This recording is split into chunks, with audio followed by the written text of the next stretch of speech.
So this is the second part of the biodiversity lecture. We got through half of the slides in class on Thursday, but we just couldn't get through it. I mean, on Tuesday, but we just couldn't get through it fast enough.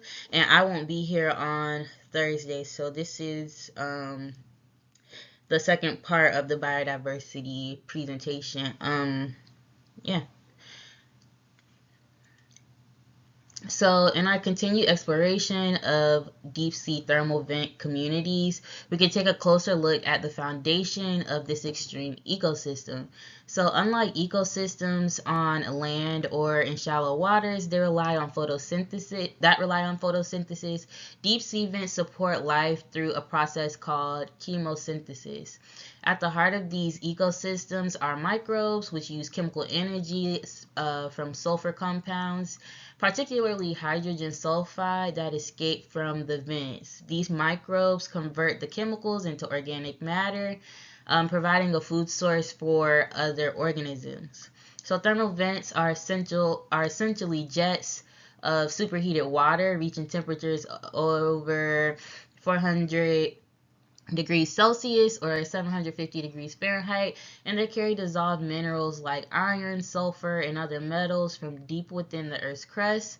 As these minerals cool, they form a chimney-like structure seen in the image. And what's remarkable is that entire communities of life have evolved around these vents, including giant tube worms, vent crab and shrimp, unique mollusks and fish, have all adapted to the extreme pressures and heat of the environment. So this discovery in 1977 revolutionized our understanding of life's adaptability, suggesting the life may also exist in similar extreme conditions on other planets or moons, such as Europa and Enceladus, where subsurface oceans and geothermal activity are present. Can take a deeper look into the significance of deep sea thermal vent communities. So these unique ecosystems host a great diversity of life and are considered unusual because they rely on chemosynthesis rather than photosynthesis for energy. So here's how it works. At these vent sites, microbes use chemical energy from sulfur compounds emitted by the hot vents. This process is chemosynthesis, and it allows these microbes to produce organic matter, serving as the base of the food web in these environments. So what's fascinating about this is these communities thrive without sunlight, relying entirely on the energy extracted from inorganic chemicals. So organisms here include tube worms that host chemosynthetic bacteria within their tissues, vent crabs and shrimp that graze on microbial mats and other animals, and then we have unique mollusks and fish that have adapted to extreme pressures and temperatures on the ocean floor. So this type of ecosystem challenges our understanding of how life can exist, and has expanded our search for extraterrestrial life on planets and moons with similar geothermal activity, such as Euclides and Europa.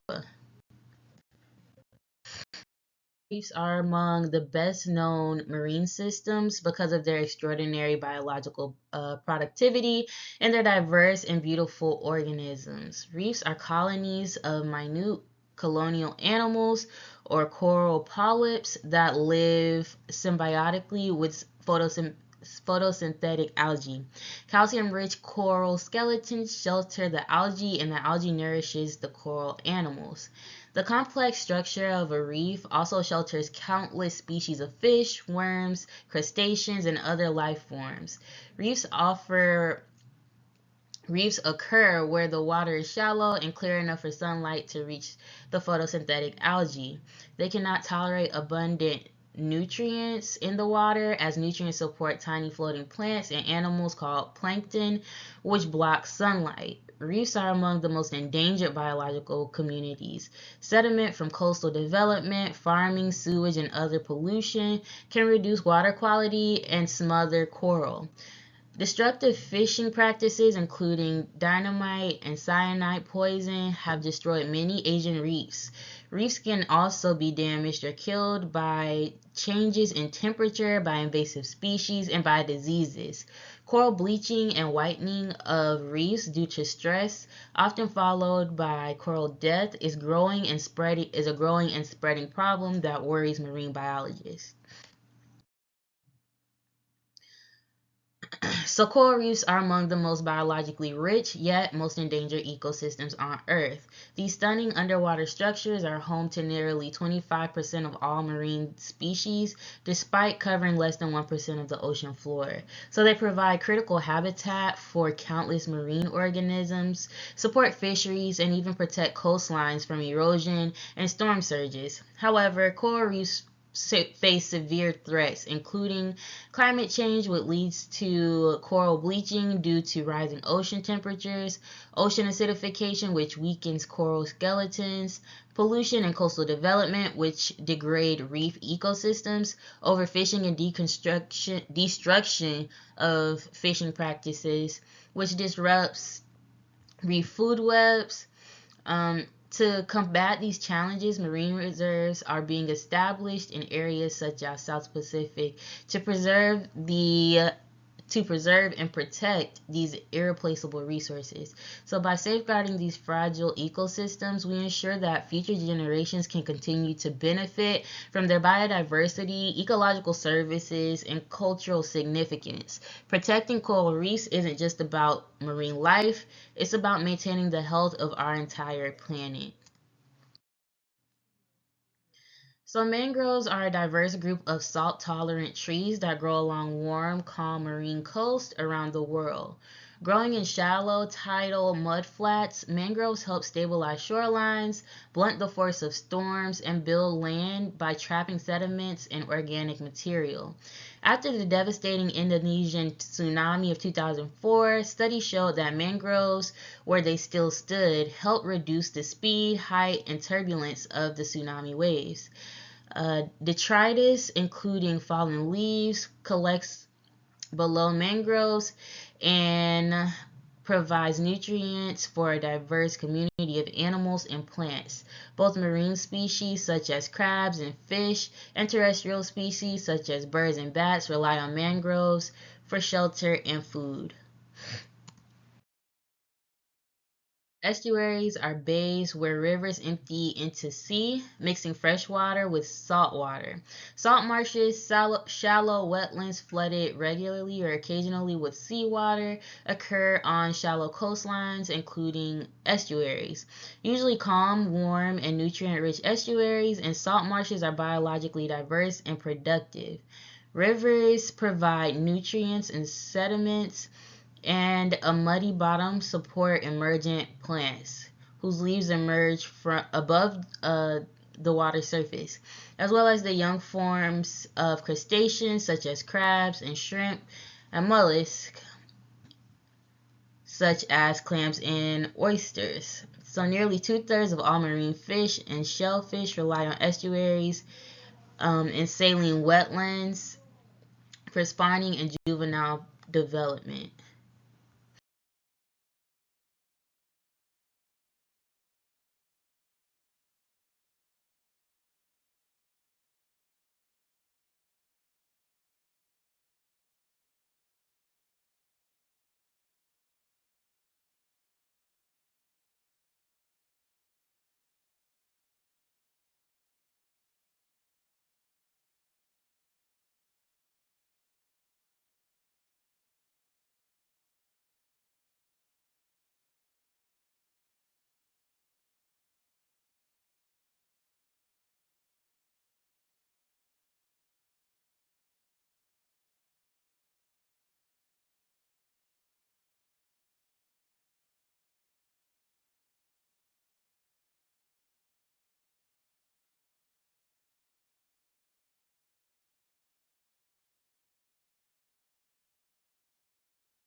So, continuing our discussion on estuaries, these unique environments are home to diverse shoreline communities that play a crucial role in coastal ecosystems. So, the shoreline zones of estuaries are often dominated by salt marshes and temperate regions, which serve as important breeding grounds for fish and birds. Mangroves in tropical regions with their intricate root systems providing shelter and stabilizing against coastal erosion. Beneath the water, seagrass beds and algae beds form critical habitats supporting a wide variety of marine life. The underwater grass and prop roots of mangroves provide protection for juvenile fish and shrimp, making estuaries essential for fisheries. In the top right image, we can see a manatee grazing in a seagrass bed, demonstrating how estuaries support large marine species. The lower images show complex roots structures of mangroves, which act as nurseries for fish, filtering pollutants and improving water quality. These ecosystems are not just biologically rich, but also provide essential services such as stabilizing coastlines from storm surge, filtering runoff and pollutants from inland areas, acting as carbon sinks, absorbing excess CO2 from the atmosphere. So, however, estuaries face increasing threats from coastal development, pollution, and climate change. Protecting these ecosystems ensures the sustainability of their biodiversity and the coastal communities that depend on them. So, by conserving estuarine habitats like salt marshes, mangroves, and seagrass beds, we safeguard their invaluable role in marine and human life. Biodiversity, the variety of living things, also makes the world a more beautiful and exciting place to live. Three kinds of biodiversity are essential to preserve ecological systems and function. One, genetic diversity is a measure of the variety of versions of the same genes within an individual species. The second is species diversity, which describes the number of different kinds of organisms within individual communities or ecosystems. And then three, ecological diversity means the richness and complexity of a biological community, including the number of niches, trophic levels, and ecological processes that capture energy, sustain food webs, and recycle materials within this system. So most of the world's biodiversity concentrations are near the equator, especially tropical rainforests and coral reefs. Of all the world's species, only 10 to 15% live in North America and Europe. Many of the organisms in megadiversity countries have never been studied by scientists. The Malaysian Peninsula for flowering plants, while Britain, with an area twice as large, has only 1,400 species. There may be more botanists in Britain than there are species of higher plants. South America, on the other hand, has fewer than 100 botanists to study perhaps 200,000 species of plants. Areas isolated by water, deserts, and mountains can also have high concentrations of unique species and biodiversity. Madagascar, New Zealand, South Africa, and California are all mid-latitude areas isolated by barriers that prevent mixing with biological communities from other regions and produce rich, unusual collections of species. So biodiversity hotspots identified by Conservation International tend to be tropical or Mediterranean climates on an island, coastline, or mountain, where many habitats exist and physical barriers encourage speciation. So numbers represent estimated endemic or locally unique species in each area. Uh, So as you can see on the map, the number represents the estimated number of unique species in each hotspot. Some of the most biodiverse areas include the tropical Andes with a staggering 20,000 endemic species, the Atlantic forest in South America with around 6,000 endemic species, Sundaland in Southeast Asia, home of approximately 15,000 unique species, the Caribbean islands and Madagascar, both known for their high endemism. These biodiversity hotspots tend to be concentrated in tropical regions as well as in Mediterranean climates, where stable temperatures and high precipitation support diverse ecosystems. Additionally, biodiversity thrives in locations with physical barriers that encourage speciation, the evolution of new species over time. Such barriers include islands like New Zealand and the Philippines, which promote unique evolutionary paths, coastlines and estuaries where varied habitats create ecological niches, and then mountain ranges such as the Himalayas and Andes, which separate populations and lead to diversification. However, these hotspots are under serious threat due to deforestation, habitat destruction, and climate change. So conservation efforts, including protected reserves and sustainable land management, are critical in preserving these irreplaceable ecosystems. So by understanding and protecting biodiversity hotspots, we can safeguard the planet's richest ecosystems and the species that call them home.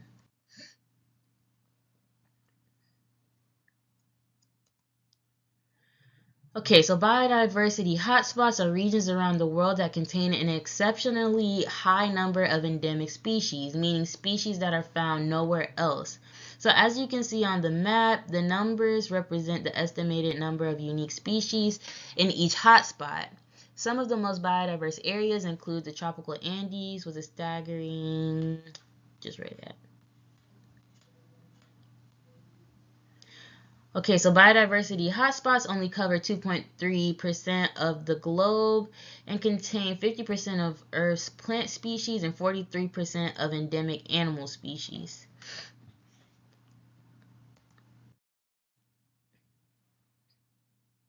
So now we can look at one of the biggest environmental challenges we face today, the threats to biodiversity. Extinction is a natural process that has always occurred. Species come and go over time. However, due to human impacts, the rate of extinction has accelerated dramatically in recent history. So throughout Earth's history, there have been mass extinction events where vast numbers of species and even whole taxonomic families have disappeared. One of the most well-known events was the end of the Cretaceous period, when the dinosaurs went extinct around 66 million years ago. That event, likely triggered by a massive asteroid impact, wiped out at least 50% of all species. So what is especially concerning is that today, current extinction rates far exceed natural background extinction rates. Many scientists believe that we are in the middle of the sixth mass extinction event, driven largely by habitat destruction, pollution, climate change, overexploitation of species, and invasive species introductions. So unlike previous mass extinctions, which were caused by natural disasters, this one is largely human-driven. However, conservation efforts, habitat protection, and sustainable resource management can help slow this trend and protect biodiversity for future generations. So the big question remains, what can we do to reverse this trend? Throughout Earth's history, life has experienced several mass extinctions where a vast number of species vanished in a relatively short period of time.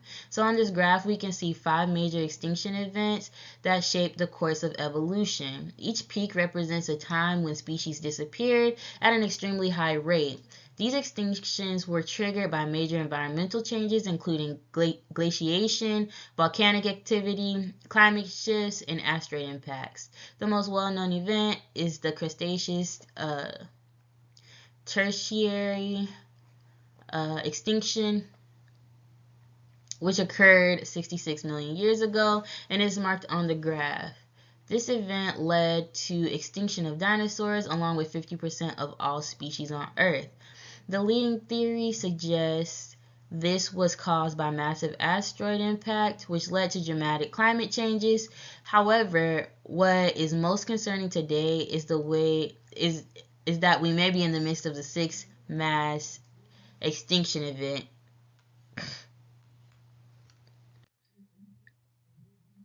So the rate at which species are disappearing has increased dramatically over the past 150 years.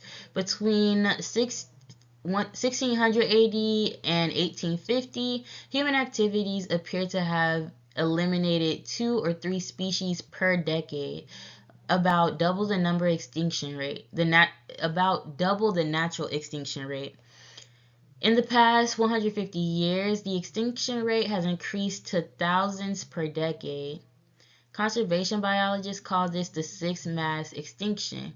But note that this time it's not asteroids or volcanoes, but human impacts that are responsible. E.O. Wilson summarizes human threats to biodiversity with the acronym HIPPO or HIPPO, which stands for habitat destruction, invasive species, pollution, populations of humans, and overharvesting. So the most important extinction threat for most species, especially terrestrial ones, is habitat loss. Perhaps the most obvious example of habitat destruction is conversion of forests and grasslands to farmland. Over the past 10,000 years, humans have transformed billions of hectares from former forests and grasslands to cropland, cities, roads, and other uses. These human-dominated spaces aren't devoid of wild organisms, but they generally favor weedy species adapted to coexist with us. Sometimes we destroy habitats as a side effect of resource extraction, such as mining, dam building, and indiscriminate fishing methods. Surface mining, for example, strips off the land covering along with everything growing on it. Waste from mining operations can bury valleys and poison streams with toxic material. Dam building floods vital stream habitats under deep reservoirs, and eliminates food sources and breeding habitats from aquatic species. Our current fishing methods are highly unsustainable. One of the most destructive fishing techniques is bottom trawling, in which heavy nets are dragged across the ocean floor, scooping up everything and crushing the bottom structures to lifeless rubble. Marine biologist Jan Lubchenco says that trawling is like collecting forest mushrooms with a bulldozer. So here we can see a historical transformation of the landscape in southern Wisconsin, specifically in Cadiz Township. These maps illustrate the progressive loss of forested land over time, spanning from 1831 to 1950. So in 1831, the majority of the land was heavily forested, represented by the green areas. However, as European settlers arrived, they began clearing forests to make way for agriculture, settlements, and infrastructure. By 1882, we already see a noticeable fragmentation of forests, with agricultural land expanding and tree cover diminishing. Fast forward to 1902, and even more forest has disappeared, replaced by farms and towns. Finally, by 1950, what was once a dense forest landscape has been drastically reduced to small patches of trees surrounded by farmland in urban areas. This pattern is not unique to Wisconsin. Deforestation due to human expansion has significantly altered landscapes across the world. The loss of forest impacts biodiversity, water cycles, and climate regulation, which raises the question, how can we balance human development while still preserving natural ecosystems? So a major threat to native biodiversity in many places is from accidentally or deliberately introducing species, called a variety of names: alien, exotic, non-native, non-indigenous, pest. Invasive species are organisms that thrive in new territories where they are free of predators, disease, or resource limitations that have controlled their population in their native habitat. Humans have always transported organisms into new habitats, but the rate of movement has risen sharply in recent years, with a huge increase in speed and volume of travel by air, water, and land. Some species are deliberately released because people believe they will be aesthetically pleasing or economically beneficial. Some of the worst are pets released to the wild when owners are tired of them. Many hitch a ride in ship, ballast water, in the wood of packing crates, inside suitcases or shipping containers, or in soil of potted plants. Sometimes we introduce invasive species into new habitats, thinking we're being kind and compassionate without being aware of the ecological consequences. So here we can see a historical transformation of the landscape in, oh wait, this is wrong. So this is a zebra mussels clogging a pipe. They were introduced from Europe and are now a major problem in North American rivers. So now we can see a diverse group of invasive species that have spread across North America. These organisms, ranging from plants, insects, fish, mammals, and mollusks, have had major ecological and economic impacts. There are approximately 50,000 invasive species in North America. Some of the most well known include zebra mussels, which are originally from Eastern Europe, and they clog pipes, damage water infrastructure, and outcompete native mussels. Then we have grass carp, an invasive fish that consumes large amounts of aquatic vegetation, disrupting ecosystems. Then we have purple leucostrife, a wetland plant that spreads aggressively, reducing habitat diversity. The Asian longhorn beetle, an invasive insect that kills hardwood trees, especially maples. The nutria, a large rodent from South America that destroys wetland vegetation and erodes coastlines. European green crab, a voracious predator that disrupts shellfish populations and outcompetes native crabs. So many invasive species arrive through global trade, ballast water from ships, and horticultural introductions or accidental releases. We have long known that toxic pollutants can have disastrous effects on local populations of organisms. The links between pesticides and the declines in fish-eating birds were well documented in the 1970s. Population declines are especially likely in species high in the food chain, such as marine mammals, alligators, fish, and fish-eating birds. Mysterious, widespread deaths of thousands of Arctic seals are thought to be linked to the accumulation of persistent chlorinated hydrocarbons such as DDT, PCBs, and dioxins in the food chain. These chemicals accumulate in fat and cause weakened immune systems. Lead poisoning is another major cause of mortality for many species of wildlife. Bottom-feeding waterfowl such as ducks, swans, and cranes ingest spent shotgun pellets that fall into lakes and marshes. They store the pellets instead of stones in their gizzards, and lead slowly accumulates in their blood and other tissues. The U.S. Fish and Wildlife Service estimates that 3,000 metric tons of lead shot are deposited annually in wetlands, and that between 2 and 3 million waterfowl die each year from lead poisoning. So even if per capita consumption patterns remain constant, more people will require more timber harvesting, fishing, farmland, and extraction of fossil fuels and minerals. In the past 40 years, the global population has doubled from about 3.5 billion to 7 billion.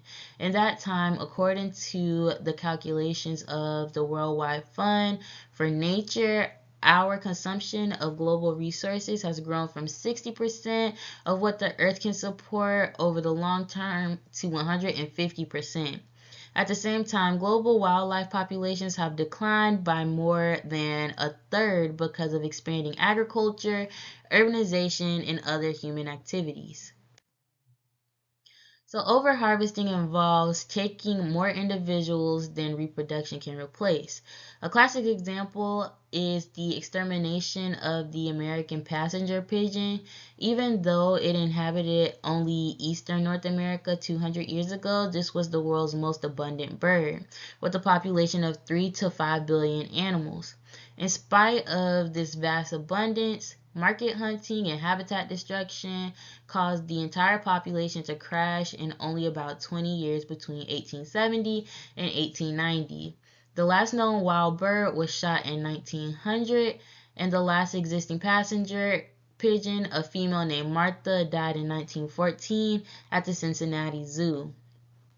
Fish stocks have been seriously depleted by overharvesting in many parts of the world. A huge increase in fishing fleet size and efficiency in recent years has led to a crash of many oceanic population systems. Worldwide, 13 of 17 principal fishing zones are now reported to be commercially exhausted or in steep decline. At least 3/4 of all commercial oceanic species are over-harvested. Canadian fisheries biologists estimate that only 10% of top predators such as swordfish, marlin, tuna, and sharks remain in the Atlantic Ocean. Groundfish such as cod, flounder, halibut, and hake also are severely depleted. You can avoid adding to these overharvests by eating only abundant, sustainably harvested varieties. So in addition to harvesting wild species for food, we also obtain a variety of valuable commercial products from nature. Much of this represents sustainable harvest, but some forms of commercial exploitation are highly destructive and a serious threat to certain rare species. So despite international bans on trade in products from endangered species, smuggling the furs, hides, horns, live specimen, and folk medicines amount to millions of dollars each year. The profits to be made in wildlife smuggling are enormous. Tiger and leopard fur coats can bring $100,000 in Japan or Europe. The population of African black rhinos dropped from approximately 100,000 in the 1960s to about 3,000 in the 1980s because of the demand for their horns. In Asia, where it's prized for its supposed medicinal properties, powdered rhino horn fetches $28,000 per kilogram. The entire species is classified as critically endangered, and the western population is officially extinct. Plants also are threatened by overharvesting. Cactus rustlers still cacti by the Cactus rustlers still cacti by the ton from the American Southwest and Mexico, with prices as high as $1,000 for rare specimens. It's not surprising that many are now endangered. So this image captures a disturbing reality: the illegal wildlife trade, which threatens rare and endangered species worldwide. So here we see animal parts for sale in the street market in China, where traditional medicine and prestige diets drive demand for these products. Some of the items on display include horns and bones, likely from antelope or other ungulates, dried animal parts used in traditional remedies or as status symbols, turtle shells and claws harvested from species at risk of extinction. And why is this a problem? So many of these species are already critically endangered. And poaching further reduces their population. So illegal trade contributes to biodiversity loss, disrupting ecosystems. And overharvesting for medicine and luxury foods drives species toward extinction. What can we do to fix this? So stronger enforcement of anti-poaching laws and wildlife trade regulations are one thing. The second is international cooperation to stop the black market trade. The third is education and awareness campaigns to reduce demand for illegal wildlife products, and then lastly, alternative medicines and substitutes to replace traditional animal-based remedies. But national pride can also stand in the way of species protection. In 2010, Japan almost single-handedly derailed cities' protection of bluefin tuna, despite the fact that these beautiful, highly evolved, long-lived top predators are now at less than 15% of historic levels. They may already be headed for extinction. Part of Japan's objections to fishing limits is that they don't like to be told what they can or can't eat. So economics also plays a role. In 2012, a single 593-pound bluefin tuna caught off northeastern Japan fetched a record of $736,000. Or about $1,238 per pound at the first auction of the year at Tokyo Tsukiji Market. So here we can see a diver engaging in a highly destructive practice known as cyanide fishing. This method is used to capture tropical fish for aquarium trade, but has devastating consequences. So how does cyanide fishing work? The diver releases a cyanide solution, a deadly poison, into the water to stun the fish, making them easier to catch. While some fish survive the initial exposure, many die from the poison or suffer fatal stress during shipment. So why is cyanide fishing harmful? First is high mortality rates. So even if fish are caught alive, many die before reaching their destination. The second is coral reef destruction. Cyanide doesn't just affect fish, it kills corals too. So coral polyps absorb the poison, leading to reef degradation and loss of biodiversity. And then third is ecosystem collapse. So coral reefs are essential habitats for marine life. When the corals die, entire ecosystems collapse, affecting fish populations, coastal communities, and tourism.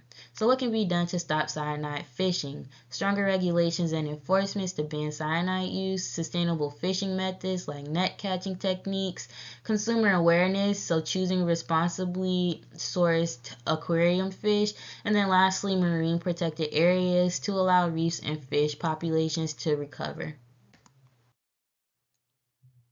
So we have gradually become aware of our damage to biological resources and the reasons for conserving them. Slowly we are adopting national legislation and international treaties to protect these irreplaceable assets.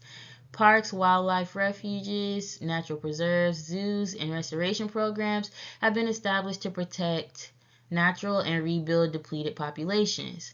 There has been encouraging progress in this area, but much remains to be done. In this section, we examine legal protections for species in the United States. But keep in mind that this is only a small part of species protection measures worldwide. Most countries now have laws protecting endangered species, though many laws remain unenforced, and dozens of international treaties aim to reduce the decline of biodiversity worldwide. So let's see. Now we're talking about the most important environmental laws in the United States, the Endangered Species Act, or the ESA. So what is the Endangered Species Act? The ESA was enacted in 1973 to identify, list, and protect species that are vulnerable, threatened, or endangered. It ensures that at-risk species receive protection and that efforts are made to recover their populations. So how does the ESA work? First is listing species as endangered or threatened. Species are evaluated based on population decline, habitat loss, and threats from human activity. So once listed, they receive legal protection. The second is protection of species and their habitat. So the law prohibits hunting, capturing, and harming listed species. It also protects critical habitats and allows species to recover.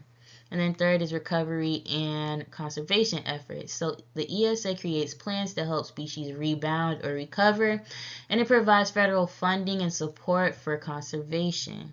Why is the ESA important? The ESA has helped prevent the extinction of many species, including bald eagle, gray wolf, and California condor.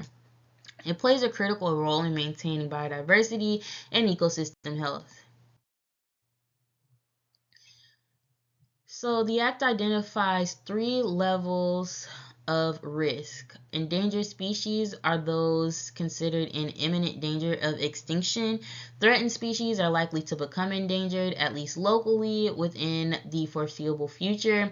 And then vulnerable species are naturally rare or have been locally depleted by human activities to a level that puts them at risk.